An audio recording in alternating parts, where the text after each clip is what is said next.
उसकी देवी ने बड़ी प्रशंसा कर रखी थी कि बड़े सुयोग्य हैं, बहुत समझदार हैं। तो उसकी सहेलियां इकट्ठी हो गई, वो भोजन के लिए बैठे। पत्नी मन ही मन डर रही थी कि इतनी इनकी बात बनाई है, पर ये कैसे हैं सो तो मैं जानती ही हूं।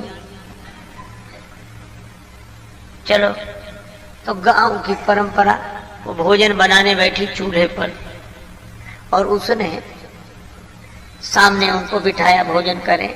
अब उसकी सहेलियां परोस रही थी भोजन बार बार। पूड़ी साग थाली में आया, वो ऐसा विचित्र आदमी एक पूड़ी उठा गया। सोच रहा था छोटी सी पूड़ी है, इसके टुकड़े करना, ग्रास करना तो बेकार है, पूड़ी ही ग्रास है। वो एक पूड़ी में साग रखे और एक।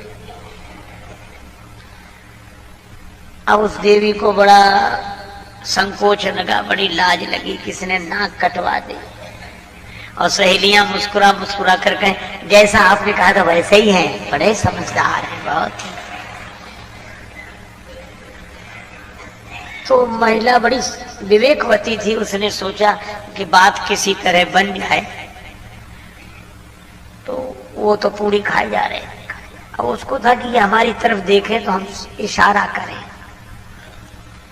तो जैसे उस उधर देखा तो उसने भोजन बनाते बनाते इशारा किया, उंगली द्वय उठाई गंवारपन पति को देख, कि एक एक पूरी के ग्रास दुई करे जा। दो उंगली उठाई कि कम से कम एक पूरी के दो टुकड़े तो करो, इतनी छोटी भी नहीं है कि तुम दो टुकड़े ना करो। पति ने समझा कि हमारी पत्नी पूरी सहानुभूति के साथ कह रही, थके हुए हो, इतनी दूर से चलकर आए, एक पूड़ी में क्या होता है, दो दो।